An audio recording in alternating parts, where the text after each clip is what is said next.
bocah ayu nduk Pratiwi minatani. Ana apa mak sampeyan nimbali marang aku? Rumangsa bombong ka orang bungah ya nduk. Wis kasempatan awake dhewe sak kanca rombongan abdi saka Sala. Sowan pernikahan wilujeng tumeka ing bumi Pati. Iya, Yung. Sowan silaturahim ing ngersaning para kadang tim sukses pemenangan Bupati pasangan Bapak Haji Haryanto sarjana hukum magister manajemen lan Bapak Haji Budiono ya mak. Kepara nyata nduk. Iki nderek bersyukur atas terpilihnya beliau berdua memimpin Kadipaten Pati nggih. Iya. Unjuk syukur ing ngersane Gusti ingkang nyipta jagat. Hawit proses panjang pemilu Kadapati sudah terakhir tanpa dianulir MA lagi. Kuwi ora perlu dibahas, Nduk. Buktine wektu iki lan bakune muga-muga sakteruse Pati tetep kondusif ya, Nduk. Iya, Yung, heeh. Pembangunan sinambung sinengkuyung para warga kang padha gandrung marang kerukunan. Bener nggih. Pemilu kada kuwi dudu tujuan, iya toh? Pemilihan bupati hanyalah sebagai proses, sebuah proses bener. Prosesi milih pimpinan sing dipercaya masyarakat ingkang tumanjane bisa ngembani masyarakat. Heeh. Disiun para pendukung lan tim sukses jangan larut dalam genta euforia. Merga terpilihnya pasangan Bapak Haji Haryanto dan Bapak Haji Budiono tersebut baru berproses menuju sukses, Nduk. Tugas tim sukses durung rampung lho, nggih. Kok ngono, Mak? Iya. Sukses karo berhasil kuwi beda lho, Nduk. Bedane ana nggon ngendi, Mak? Bapak Haryanto nyalon bupati saiki terpilih kuwi berhasil. Bapak Haryanto meniti karier melewati perjalanan panjang demi menggapai cita-cita kuwi awal perjalanan menuju sukses. Aku kok malah bingung to, Yung. Luwih gampang ngene, Nduk. Sukses kuwi perjalanan panjang sebuah pencapaian berangkat dari nol hingga berhasil. Oh, ngono. Iya. Ibarat mendaki gunung waktu iki Pak Haryanto isih ana sukuning gunung, Nduk. Besok yen wis jumangkah jumbuh karo masa jabatane lan tumeka puncak kang wilujeng ya kuwi sing diarani sukses. Oh, ngono ya, Yung. Iya. Lah yen berhasil, keberhasilan kuwi diukur saka materi, uga diukur saka kepuasan batin. Upamane atlet renang antuk medali emas kuwi diarani berhasil merga ana tandha bukti wujud medali. Terus ana meneh contoh bakul bakso entuk bathi kena kanggo mbangun omah, kena kanggo tuku mobil lan liya-liyane kuwi diarani berhasil merga ana tandha bukti wujud materi, Nduk. Ngono ya, Yung. Iya. Moga-moga keberhasilane Bapak Haryanto kang sinengkuyung tim sukses mau besuke kelakon sukses ya, Mak. Amin ya rabbal alamin. Sukses to tanpa ekses ya toh? Iya. Ora liwat, Nduk, semane awake dhewe nggone silaturahmi ing ratri iki. Ora lali sinartan jurung pamuji. Muga-muga Bapak Haryanto Bapak Budiono sukses memimpin Pati ya, Nduk. Amin ya rabbal alamin. Cedhak rakyat jiwane merakyat lan dadi bupati milik rakyat ya to, Mak. Iya, Nduk, heeh. Tak kekutan ora gampang kagiwang marang wewenang. Lire ora nggunakake wewenange mau kanggo tumindak sing sewenang-wenang. Iya. Uga tak pepuji muga-muga Pak Bupati menghindari korupsi, Yung. Merga selain berisiko tinggi korupsi jelas-jelas perilaku menyimpang yang melukai hati rakyat. Insya Allah, Nduk, istiqomah, amanah, kasanah lan membawa berkah ya, Nduk. Amin ya rabbal alamin, Yung. Pati kondusif, tercipta iklim investasi yang membawa kesejahteraan bagi seluruh masyarakat. Semoga hubungan Bapak Bupati Muswida, Camat, Muduning, Lurah, Kades, Ketua RT, RW, tokoh masyarakat dan tokoh agama tersambung sinergis ya, Nduk. Iya, Yung. Yang lalu biarlah berlalu, masyarakat bersatu menyongsong masa depan penuh harapan. Bumi Minatani Lestari membawa ketenangan dan kemenangan dengan penuh kenangan ya, Yung. Bupati fokus memimpin Pati bersama rakyat mengukir prestasi, Nger. Iya. Gak lali, Yung, membenahi aparat birokrasi lan uga mbangun sistem layanan publik satemah sembodo sesanti Kadipaten Pati yaiku Bumi Minatani. Berbasis keunggulan pertanian lan industri kang sinambung lan berkelanjutan. Bener, Nger, heeh. Upama ngagem pitung kasing wong Jawa kang wis ngancik tataran nimpuna, Piyai Pati aja ninggal sesanti wujud wewangson minangka pesemon. Pesemon lambang daerah wis cetha ya, Yung. Ana lambang pesemon keris rambut pinutung lan kuluk kanigara, Mak. Kepara nyata, Nduk, heeh. Keris kuwi pusaka yang cara mbiyen diarani sipat kandel minangka piandel karben kendel. Kuwi mbiyen ya, Mak. Iya. Ning saiki manjing dadi busana kejawen.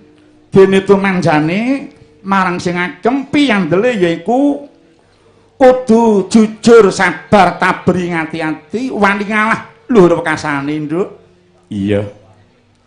Upama dadi pangarsa utawa bupati ya kudu sabar mendengar lan jeli memberi solusi ya, Yung. Iya. Ora kok jeneng guroni ya, Nduk.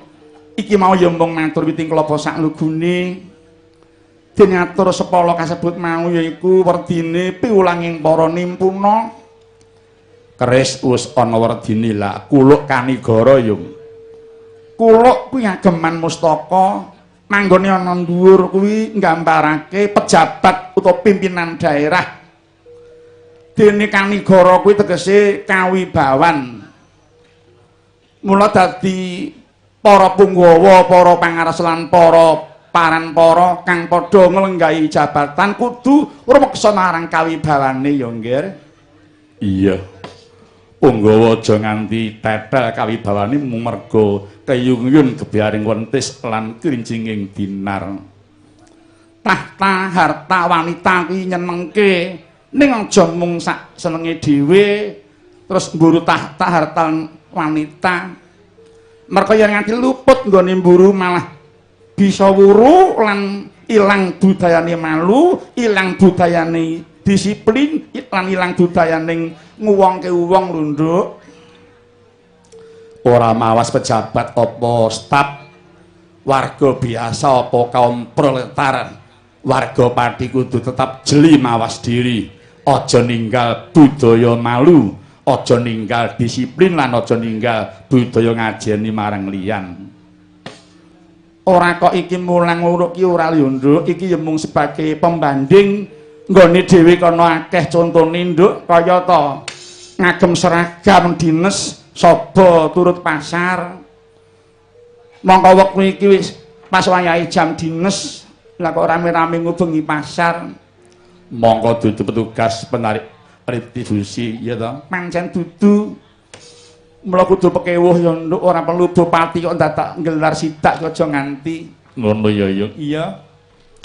Dene kagem para kadang pendukung, simpatisan, tim sukses. Kuwi sedaya warga Pati monggo dipun kawal kepemimpinanipun Bapak Bupati anggenipun Mernata Bumi Minatani. Monggo nunggal sajuka senti nunggal sawiji. Sayek sayeka kapti tut murian dayani mujudaken Bumi Pati gemah ripah loh jinawi. Iya.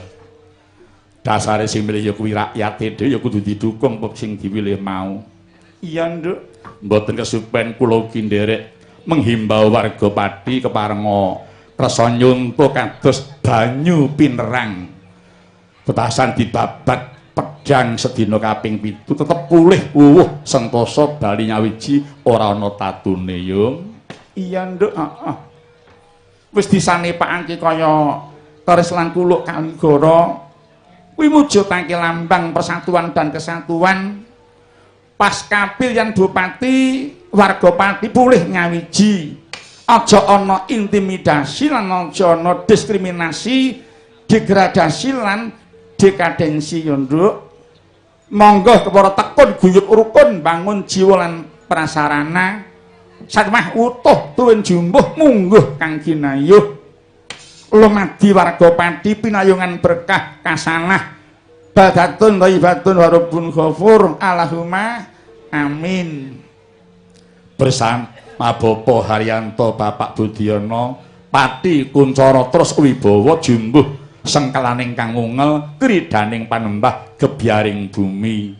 Para nyata ayo nduk ngaturi para kadang bintang tamu kejaba iki Mas Gareng Wisuwan uga Mas Haji Sadikin ya katimbalan sampeni karo Mbak Wiwit.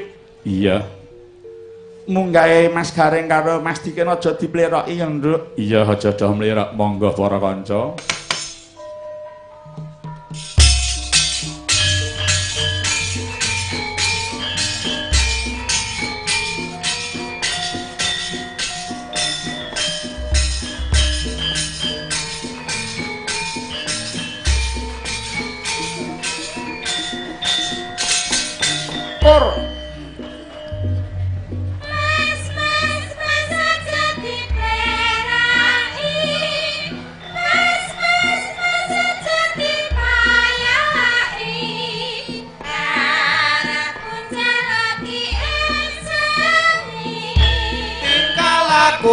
Kudu ngerti cara aja ditinggal kapribaden ketimuran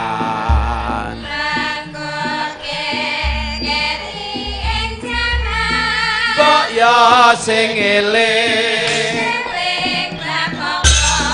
iku budaya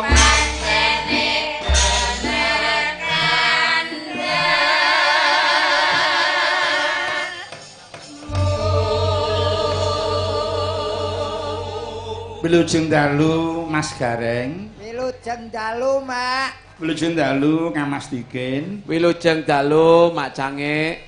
Alhamdulillah saged sowan wujud ing desa Ketalit mriki nggih Mas Nggih. Gareng Mas Dikin. Nggih. Nggih Rama.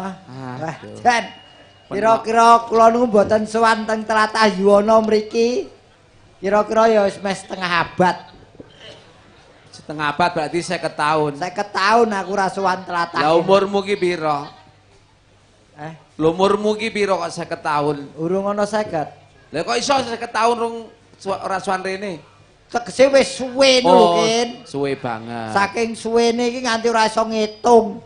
Lah iya. Pancen awake dhewe senengane kok bangetke ya. Lah, Apa-apa dibangetke ngene. Alhamdulillah ini diprakarsai oleh teman-teman panitia Mak Cange, Terus kanca-kanca pengusaha, tumplek-blek, nggih enten menika sami patungan Mas Dikin. nggih, Mas Tono Mas sing duwe iki apa jenenge tarup, tenda kabeh. iki yo ora ana biayane tenda dipasang sakmenake. Ya nganggo biaya ning disumbangke. Oh ngono. Heeh. Awake dhewe iki sumbangan po. Lah iya. Dadi sing nanggung awake dhewe iki sapa? Pados Mas Gareng Cak Dikin menika ada kepercayaan batin kula aturi susunan panitianipun nggih. Kados ngoten pundi, Pak. Mak? Nggih, Pak. Penasihatipun Bapak Hartoyo. Wah, nggih. Menika penasihat. Nggih. Lajeng ketua umumipun Bapak Dwi Supardiono sarjana hukum magister manajemen utawi SHMM. Ah, nggih. Lajeng ketua 1 Bapak Supar. Nggih. Ketua 2 Bapak Haji Mustamaji. Nggih. Seksi dana lah niki. Nggih. Seksi dana Sing tukang- Bapak Cipto. Nggih. Nggih, lajeng seksi konsumsi Bapak Subur. Nggih, nggih. Lajeng seksi hiburan Bapak Renaldi. Lah iki. Nggih. Seksi keamanan Bapak Bambang Bahu. Nggih. Pembantu umum Bapak Ice. Nggih. Perlengkapanipun Bapak Fandi. Nah. Seksi humas Bapak Wisnu. Dokumentasi Bapak Yoyo menika. Lah nggih. Iki wis Lah diracak. khusus sing menehi pangan kula kala wau, Nggih, kula sowan, Nggih, kula paringi tedha dening Bapak Haji Muri sekalian Ibu. Wah, Mas Gareng. Apa, Pak? Kuwi aku mangan enak, sumpah. Lagi kuwi aku mangan enak jan enak banget. Niku Kakap merah. enake niku mergo masakane napa mergo luwe, Pak? Ya dua-duanya. Lah iki. Ning ngenten Mas Gareng. Nggih. Sampeyan percaya monggo mboten napa-napa. Napa, Pak? Kula niki anggere ajeng nyangik ora tau mangan. Sebabe, Nggih, sebabe pun kedadian kula niku ajeng nyangik mangan sonten lah. Bareng tengah dalu niku krasa ten wingking. Wah, cilaka niku kula. Proses. Wiwit niku kula terus mboten maem. Lah. Ajeng mangan mboten maem nembe menika wau. nggih, nggih. Kula sampun matur kali panitia kumpul mboten nate maem lho, Pak. Iya. Mergi tang namung icip-icip. Lah kok capon bareng sowan Pak Muri jebul sing di apa kuwi sugo ki seneng aku kabeh ki Mas Gareng. Nggih. Kakap merah, piting, cumi-cumi, udang, wose sak meja ki anu kerabate Bathara Baruna kabeh. Wis Piye? Pak Anom cerita ngono ki jane cerita apa ngece awake dhewe. Lah ngece piye? Lah awake dhewe aja meneh kok ngrasake wuruh wujute we ora ki. Kowe salahmu tekomu langsung ning gedung haji ki. Kok kaya aku Sowan karo Bapak Haji Muri ya tenan. Lah aku ya wis tekan sowan ning daleme Pak Rekor kuwi. Rekor sapa? Rekor Muri. Aku wis teko kono. Oh ya mangan iki mau. Le, apa sing ngendikake Mas Anom tak pangan. Mbok yo nggih nun sewu wong kancane iki yo ana ngerti aku melu mbok nggih dibuntelke to, Pak. Kowe iki aja protes. Kabeh iki wis enek nggon-nggonane dhewe-dhewe. Iki lho, plek iki Pak Anom iki. Plek iki Cak Dikin. Kowe wis disiapi ning kowe ora mbok pangan. Rono, kuwi enek. Tenane. Heeh. Engko tak ampiri yen mulih. Tenan. Nek Pak Haji Murid, dalem Pak Haji Murid. Iya. Wis cepake apa kene? Katul. Pangan enak kuwi. Sehat. Nggih, aja nyepelke katul marake sehat. Tuh. Tenan. Buktine maratuamu nganti saiki yo isih urip ya. Mergo pakanane katul kuwi to. Wong edan ki. Nek sara desa biyen jaman simbok-simbari ku nek mususi sego ora kok terus diresiki mboten. Nggih. Malah disenten katule niku malah sehat. Marake sehat mergo kuwi karbohidrate yo tinggi. Lah iya. Pancen niki nun sewu nembe sepindham niki kula ngertos kejadian ingkang ngaten nika Rama. Nggih. Proses tasakuran disangga bareng pengusaha ing tlatah Yuwana mriki. Niki betul-betul Bapak Haji Haryanto niku dipilih dening rakyat lahir batin. Nggih. Amin. Ora dituku ki ora. Ning lahir batin dipilih rakyat langsung. Niki pomong ragati lagi niki sing kena disawang mon ragati pasang tenda sakmenten niki pinten yuta. Lah iya. Ewadene Mas Tono Mas niku disumbangke. Nah iya ta. Tegese disumbangke ki ora kaya tarif biasane. Lah iya. Wong ya kuwi beliaunya ya pengusaha sukses juga Mas Tono kuwi. Bener, Terus bener. sing konsumsi ya ngono iso ning nyumbang konsumsi ya konsumsi. Ah iya. Sing iso nyumbang gedung haji ya gedung haji. Nggih. Disumbangke. Lho sing iso ngekeki rokok kene didum. Sik urusane kono ben dibuka kono. Lah, lagi nun sewu, ini berita yang kami terima dari tim pemenangan beliau bahwa tasakuran ini tidak hanya dilaksanakan di sini saja. Neng ndi wae, Mas? Ini kan jelas di daerah Juwono. Nanti untuk yang spektakuler akan dilaksanakan di dekat kantor di alun-alun Pati. Alhamdulillah. Tetapi itu semua masih ada kaitannya dengan nama-nama yang pinunjul ana ing Kutha Pati. Artine jeneng kuwi jek enek sangkut paute. Bupatine Pak sapa? Pak Haryanto. Pak Haryanto. Kuwi ana one wakile? Pak Budiono. Budiono ana one. Iku dalange Anom Surata enek one. Ki Bayu Aji Pamungkas iku juga ana one. Kemudian Muhammad Sodikin ya enek one. Dadi sing ora nganggo o ora kanggo. Gareng ora ana one. Dadi sik ki kumpul wayang ki pirang taun? Lah ngopo? Kowe iki apa ora ngerti apa pancen tok ora ngerti? Gareng ki ana one. Ora ana. Ana one malah dobel goblok. Lho kok piye? Nolo gareng. Oh, enek to. Yene ya rasa kok matane ora rasa mlothok. Ya nesu ra katut tok. Direwangi tekan kene yen padha-padha ngetes IQ ki dhuwur aku le. Iki main ning ndi? Ning Juwana. Juwana iki kabupatene apa? Pati. Pati iki tegese apa? Yo yen iso gamelan ki lho PN. Lah gamelanmu apa mbok kene aku? Lah mulane dudu wekku tak keke kowe. Apa tegese pati? Loh, lah iki niki nuwun sewu Mak. Niki omonge tok sing gedhe ning mrikine kopong. Sidiken niku. Nggih. Ngene arep ngomong uteke ngono. Lah aku ora ngarani ya kuwi sasarane tepat. Pati. Pati. Kuwi 4 huruf PATI. Apa P? P proses pilkadanya melalui waktu yang panjang dan berbelit-belit. A. Alhamdulillah walaupun 2 putaran tetap Pak Haryanto dan Pak Budiono yang dipilih masyarakat. T. Tahun 2012 sampai tahun 2017 masa bakti beliau berdua. I. Insya Allah kalau program Noto Projo bangun desa berjalan lancar beliau akan dipilih kembali. Iki. Ya. Ngene kok meh ora katut. Percuma panganamu siput ning kene ning bendel iki apa? Loh, berarti kowe ora ngomong aku tok, Mas Anom barang kowe. Mending aku ki mau mangan sego wungkusan karo Pak Hamadi ning encer kene. Tak takoni, Yuwono iki tegese apa? Dalang.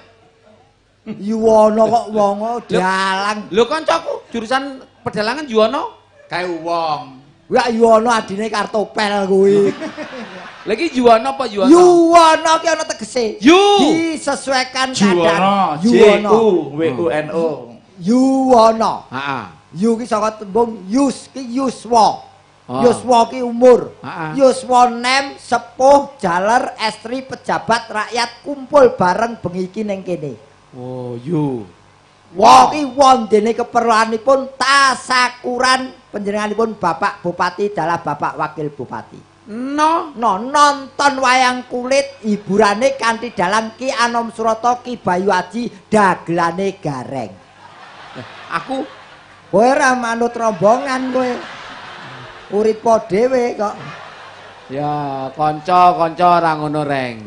Ora iso. Wah, macange niki alhamdulillah penonton malam hari ini spektakuler. Baru terjadi di Juwono ini penonton yang sungguh luar biasa. Alhamdulillah. Lebih dari 10.000 pengunjung saya pikir pada malam hari ini. Kisah los tendai kira-kira piro? Lah iya, aku tidak bisa membayangkan kalau penonton semene senengane gak gur nonton tok.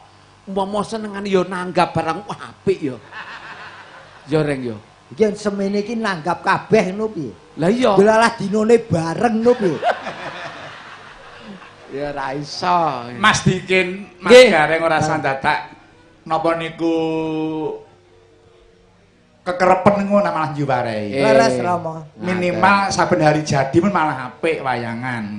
Yang jelas kebersamaan ini patut kita acungi jempol. Ini yang penting. Nggih. Bapak Ibu, saya juga nitip pesan kepada Bapak Ibu. Mari situasi kebersamaan ini selalu kita tingkatkan. Panjenengan tadi rawuhnya secara bersama-sama, monggo nanti kundurnya secara bersama-sama.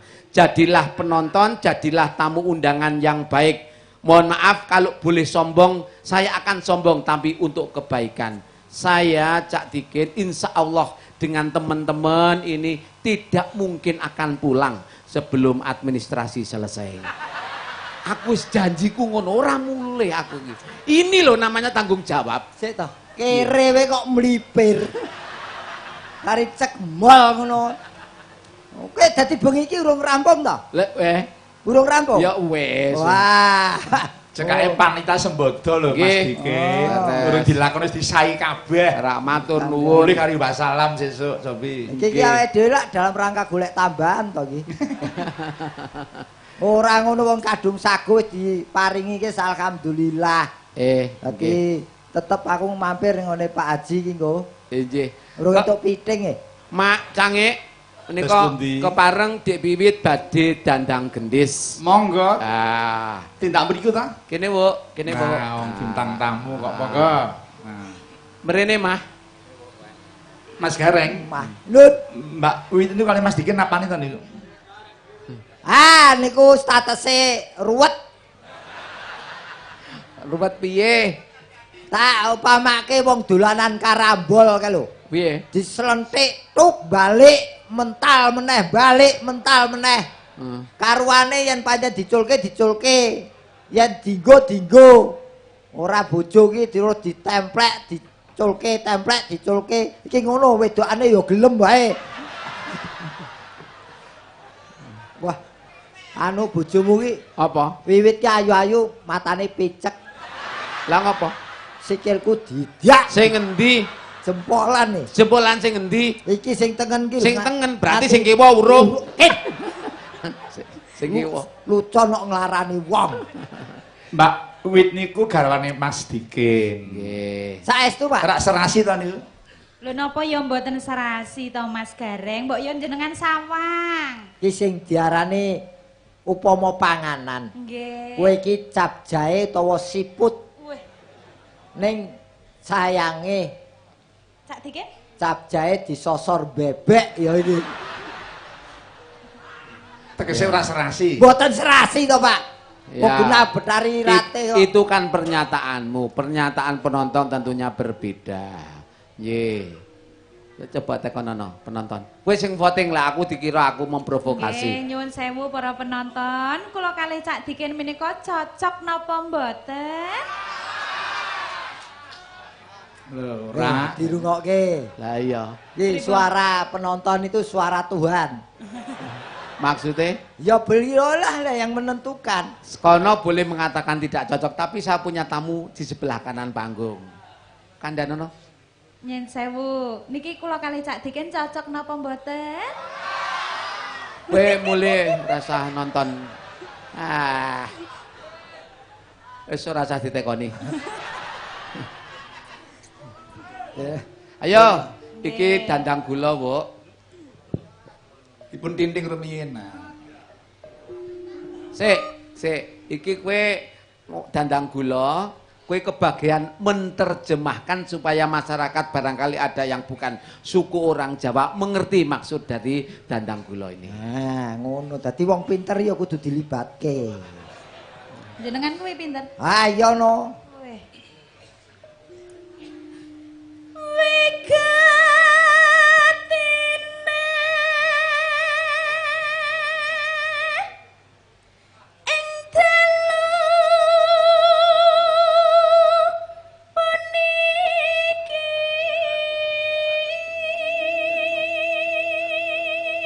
Keperluannya pada malam hari ini.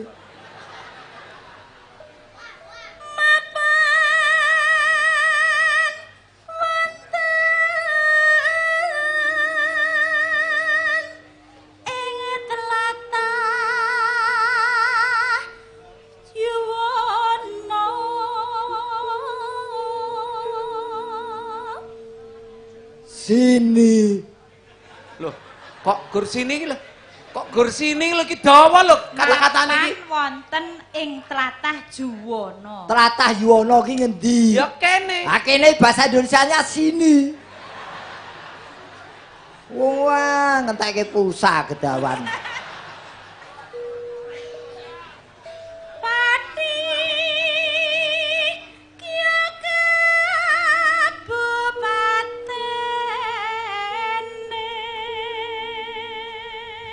Pati kabupatennya menggahkan ujebipun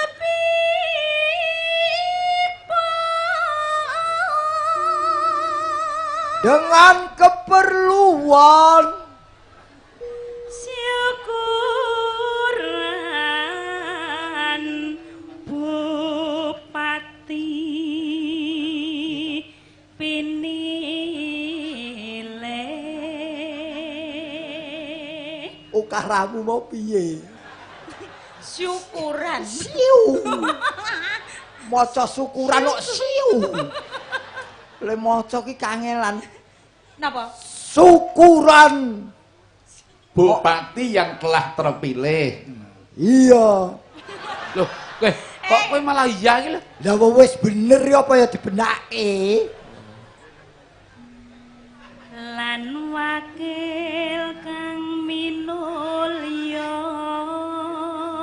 Dan wakilnya rakyat milih sampun. yang dipilih oleh rakyat Pati. Sampun. Iya. Dalu niki nanggap wayang. Malam hari ini menggelar wayang. Bintang tamu wiwit gareng lan cak tiken. Dengan bintang tamu wiwit, gareng dan Mas Piye Gareng. piye piye. Piye piye. Jelas piye piye. Sing penak. Bintang tamu wiwit gareng. Ya, mbok disebut ke kepiye? jenenge. Ya dicetakke. wiwit, gareng, dek nene. Dek nene iki. Cutakan lho, Pak. Dalang anom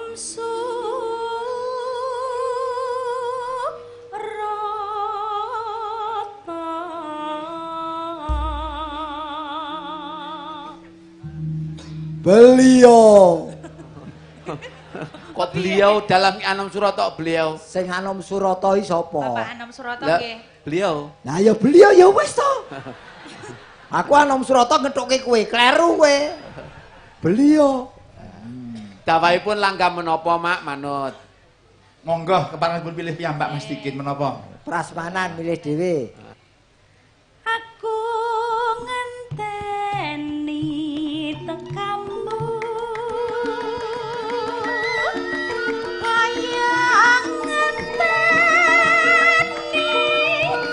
mudune wahyu. Halo, halo.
milih endi reng mangan sego apa mangan ketan gareng? Yen kon milih cak, yen kon milih mangan ketan. Pilih endi reng rabi rondong apa rabi prawan gareng? Yen kon milih cak, yen kon milih rabi prawan. Yen rabi prawan Enak era karuan. sebab apa?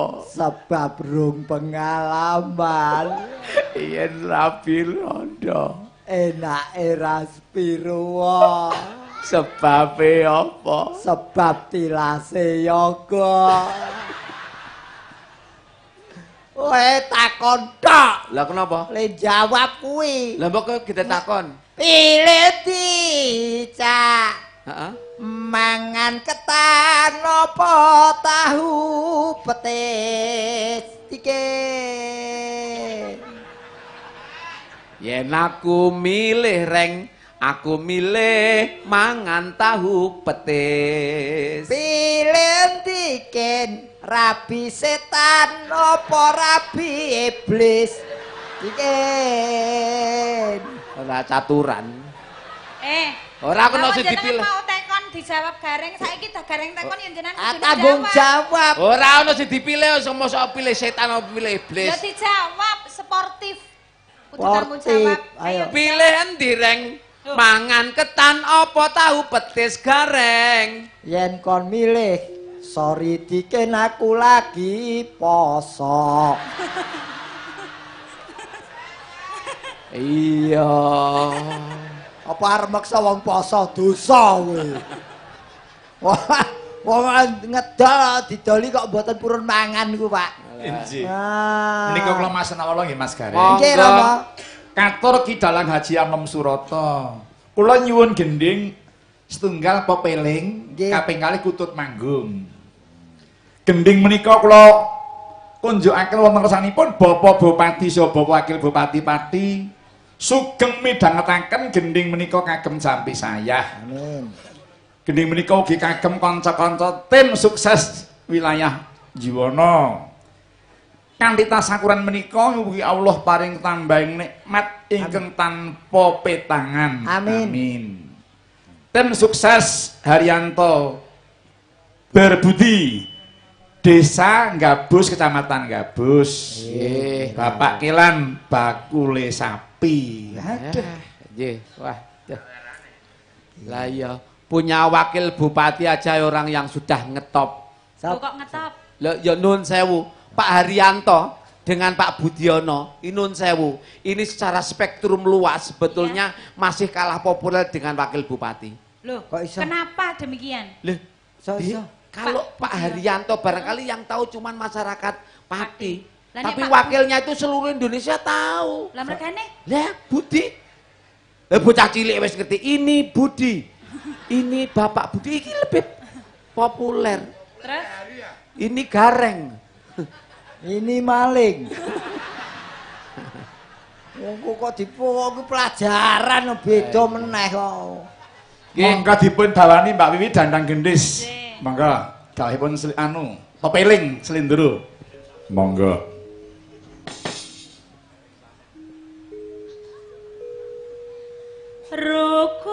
rukun Islam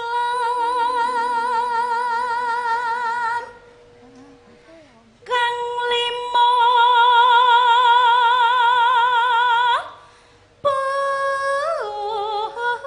puniki Kabeh penonton melihat dengan seksama. Saora-orane batin. Kae lho Mbak Wiwit kae bocah ayu, suarane becik. Delalah sing lanang ya bagus. Kuwi Piye, Mas Gareng? anggere ana sing ngomong ngono tak kon operasi katarak. Terus napa?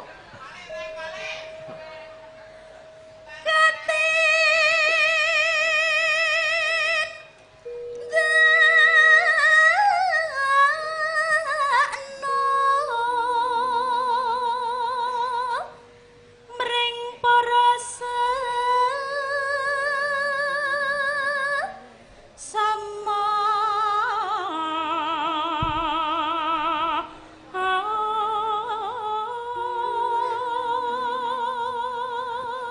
Mas Gareng. Nun. Dandang Glon iki sanes cengkok macapat. Nggih. Nanging menika cengkok uran-uran utawa ura-ura.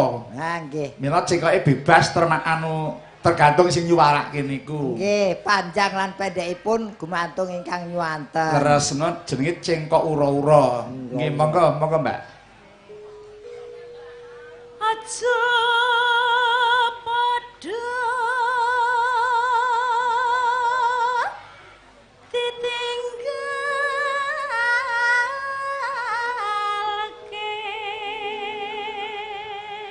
Noneno rukuni sampuniku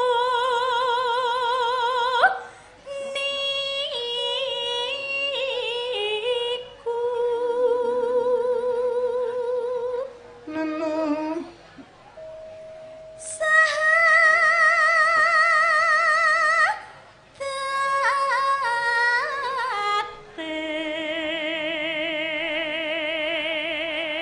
noneno kang angka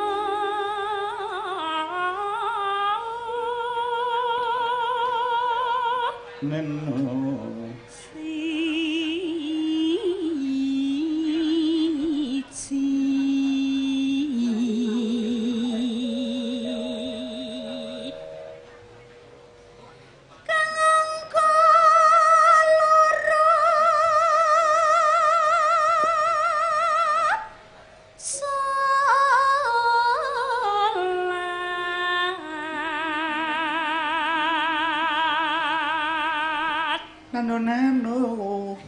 nano dene kangkang telu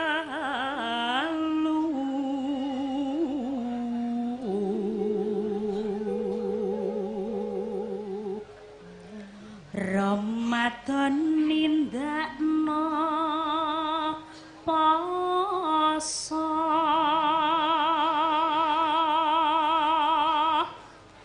kapat zakat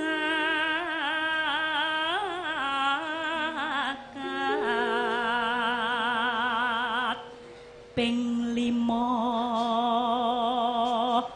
ngibadah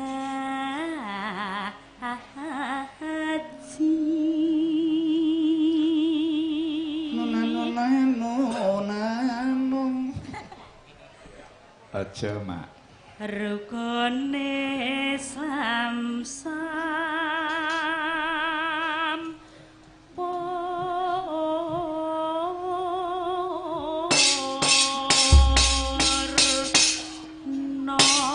monggo pepiling para kanca Monggo.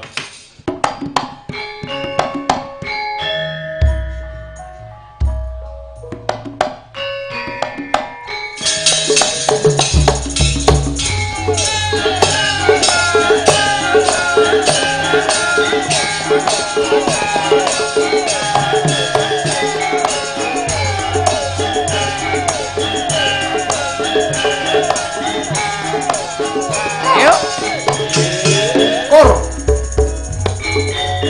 Wis wancine tansah dielingke wis wancine padha nindakake akan musnahke wayahe sembahyang netepi wajib dawuhe pangeran salat jadi cacake agama limang wektu kudu tansah dijaga kanthi istiqomah lan sing tumanina gamelan terus yen berjamaah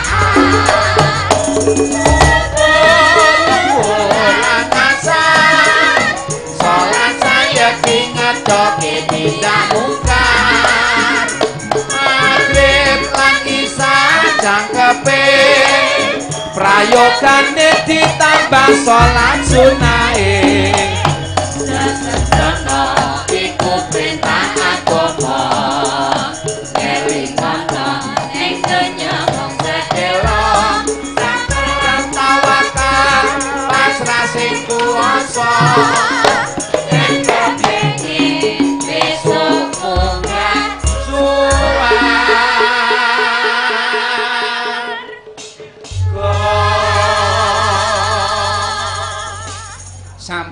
matur pepiling menika wau nggih Mas Garing Mas Nggih. Diki. Inggih. Tujune reme cakram. Inggih. Udak ngoten Mas. Sut. Wah. Terus suwuk. Ayo, ini tadi Garing. Dalem Rama. Sepanjang pengalaman kula nyanyi baru malam ini Pripun Rama? konsumsi banyu mili saben menit mlebu ten Gentaruk. Lagi niki mengke lak yogane mboten nyambut gawe gur mangan mon, Pak. Lah nggih ta cobi ta. lah nggih ta. Bar putih, kuning, ijo. Iku Ora umum. terakhir ireng. Isine batako. Nggih, nyuwun pangapunten dumateng kaca panitia nggih. Matur numbah nuwun najan panjenengan sampun paring konsumsi banyu mili Ah. spesial kanggo kanca kula menika nggih nyuwun pangapunten sega niku pun boten biasa. Konsumsi snack niki boten biasa. Mbok bilih wonten mbok menawi setunggal kilo menyan menawi wonten kanggo awakmu. Ya yen aku sekilo rantek kok didumong loro to, Kin. Omong ngamur mangsakmu aku prewangan apa piye? Pepeling karya besar Ki Haji Anom Suroto. Heeh. Walato bagaimana saya 6 tahun yang lalu sudah menciptakan lagu-lagu pati, batik bakaran, bandeng presto, kemudian lagu-lagu apa namanya soto kemiri, kemudian nasi gandul saya juga sudah menciptakan. Kowe iki apa ora tau nyiptakne blas. Wong iso mong kowe iki isone mung nyiptake tok. Heeh. Ning sejarahe bab lagu kowe iki lak ora ngerti to. Oh, berarti kok iso? Wong iki kudu ngerti dasare sejarahe lagu. Kowe iso nyipta yen ora ngerti sejarahe, kowe iki kosong. Oh, jadi lagu campur sari ki ana sejarahe. Loh, campur sari sak donya Indonesia iki. Heeh. Sejarahe asale saka ngendi kowe apa ngerti? Lah saka ngendi? Kuwi saka lagu Gethuk karangane Mas Mantos. Oh, Oh, kandhane kok oh. lah ya baca aku atas ngerti kuwi. Oh, punjere saka kuwi. Loh, lah kepiye to, Kin? Heeh. Kowe iki ngertimu ki mung gawe tok ora ngerti sejarah. Gethuk kae. Rembulane yen disawang kok ngawe-awe. Kaya-kaya ngelingake kanca kabeh aja turu sore-sore. Gethuk kuwi sumbere lagu campur sari. Dek jaman Juang jur kelingan anak lanang kaya-kaya ngelingake kanca kabeh aja turu sore-sore. Gethuk sumbere Sri Huning Mustika Tuban. Labu tresna lan sabaya pati kaya-kaya ngelingake kanca kabeh aja turu sore-sore. Gethuk Bengawan Solo, Bengawan Solo. Bengawan Solo, riwayatmu ini kaya-kaya Wis ora cocok. apa Bengawan Solo ki ya campur sari to. Sing dirembuk campur sari kok tekan Bengawan Solo. Nggih. Wong Laguku lagumu ki apa kowe sumbere ya saka ya Gethuk. Dodeno gandolane. Kuwi ya Gethuk. Ati tegane nyulayani. Kaya kok oh dudu. Mulane lagumu kuwi ra payu wong sumbere ra Gethuk kok. Nggih, menika kathah ngersakaken kutut manggung Mas Garing. Nggih, Kados to saking kula moyong pekuwon ngersakaken kutut manggung. Waduh. Nggih. Kecon ya. Nggih, kula bakule sapi ngersakaken kutut manggung. Nggih. Lajeng Pak Andung nggih, salah satu panitia ngersakaken kutut manggung dening Ibu Rusiati. Nggih. Wah. Kepareng kentun Mak Cangik. Terus pundi? Pak Haji Muri. Ya, Oh nggih, kalau Pak Haji Muri ngersakaken kutut manggung sekalian Ibu Nggih. Hajah Muri. Nggih, monggo. Aku ora ngirimi Pak Haji Muri, Lah ngopo? urung entuk siput. Ya sesuk sampean sowan. Nggih. Monggo sinten menika? Ibu Rusiati, Inggih. monggo Bu, pun aturaken selindro menyuruh. Monggo. Dipun astomikipun kersanipun bantas wontenipun sing sehat. Monggo.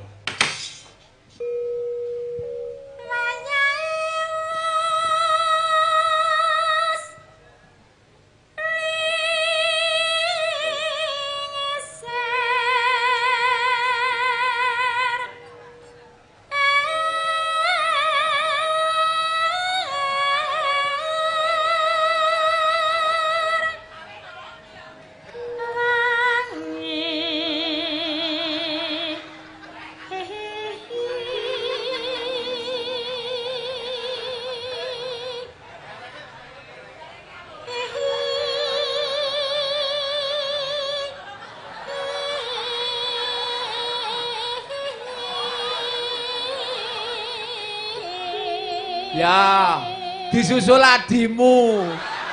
Wis kono kumpul karo adimu suwe ra tau pethuk. Oke, kae tak dapuk ning kono kok. Lah ngopo? Kowe aja pindah-pindah ning kono, kowe bengi iki dadi security. Keamanan sinden, keamanan sinden. Keamanan sinden. Ya, ya, ya. Halo, halo. Halo. Nggih. Wah, garing entuk kanca iki. Bar siam kali bikin. Kok malah aku. Monggo.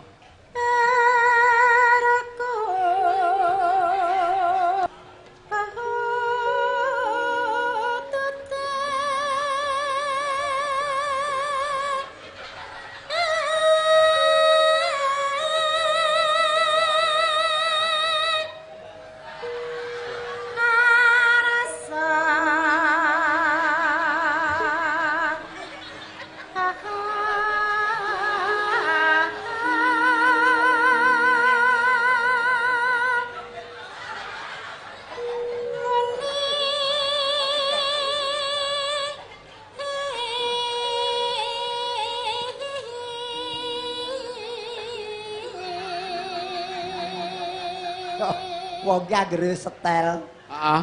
Kae karo aku wis setel. Kono ciluba, aku bacilu.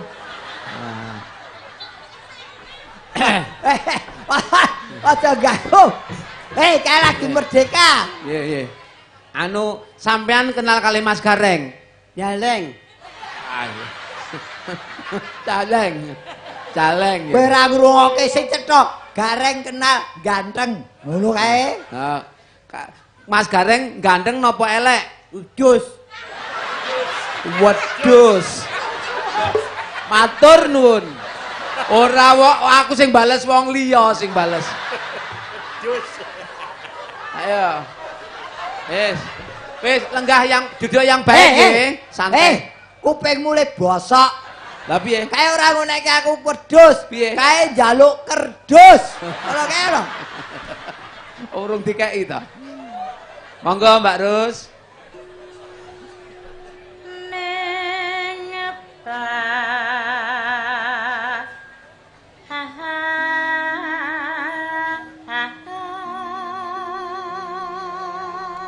Ngono.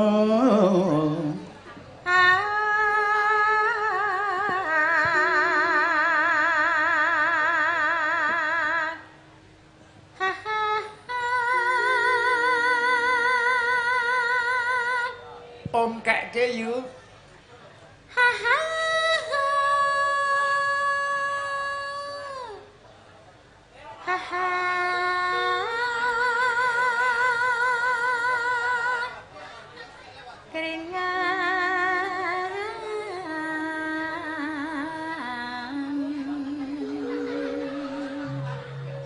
Mas Gareng, mangke pas obo kumpul sampean nggih Mas Gareng. Siap. Sampeyan makili kula nggih. Oke. Nggih, monggo.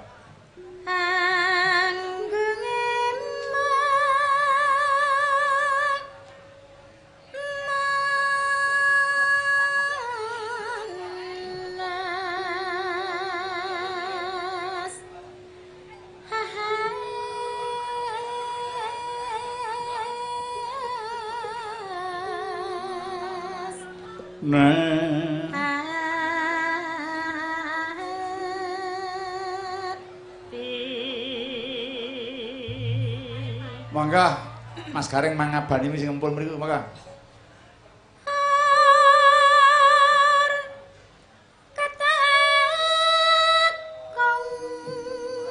Kempul ngun. Dobel ngun.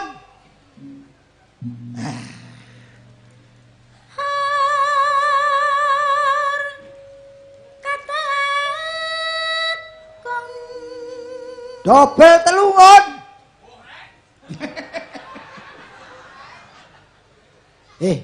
Cah kae we tak perintah manut kok kowe ora manut karo aku piye? Telu ya telu. Telu. Kempul tabuh telu.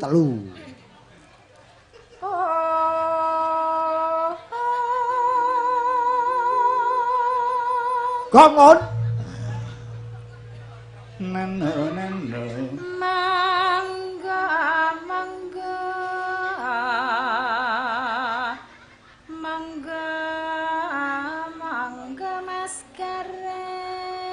Inggih Mbak Yu, matur sembah nuwun, nggih, nderek. Mangga mangga. Inggih Mbak Yu, nggih, nggih. Mangga mangga. Inggih. Mangga mangga. Nggih, nggih. Monggo-monggo ora ndang dikekke. Mangga mangga mangga mangga mangga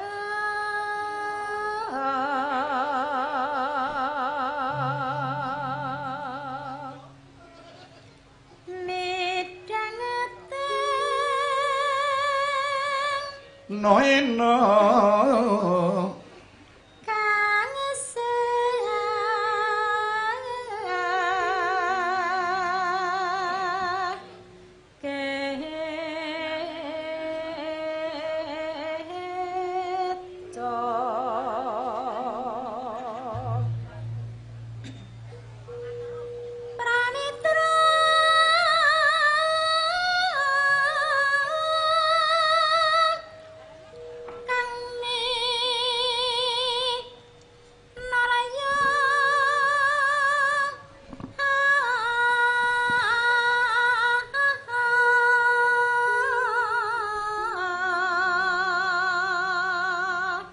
katampen kuda nyungklang ingkang beksa tiga beksa sedaya Mbak Wiwit wonten tengah pun apit Mas Garing mastikin monggo Ayo Rene.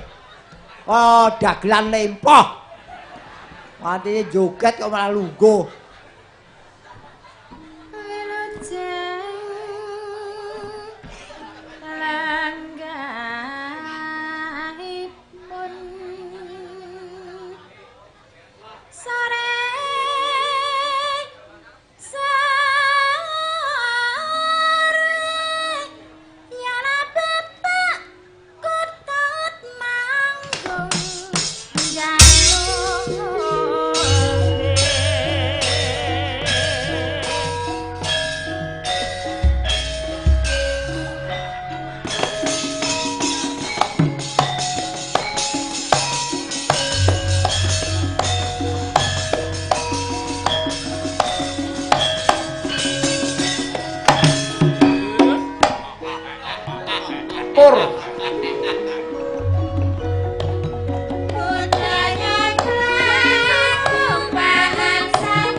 sembah nuwun sampun katur menika wau bawa kutut manggung dening Ibu Rosyati katampen Pak napa niku kuda nyongklang Mas Gareng Mas Dikin nggih pamundhut sanesipun mangke ditampung nggih gara-gara nggih ngomber jagate leres ing kathah wekdalipun nggih niki nutuki langkon riyen nggih Mas Dikin Mas Gareng leres monggo Mak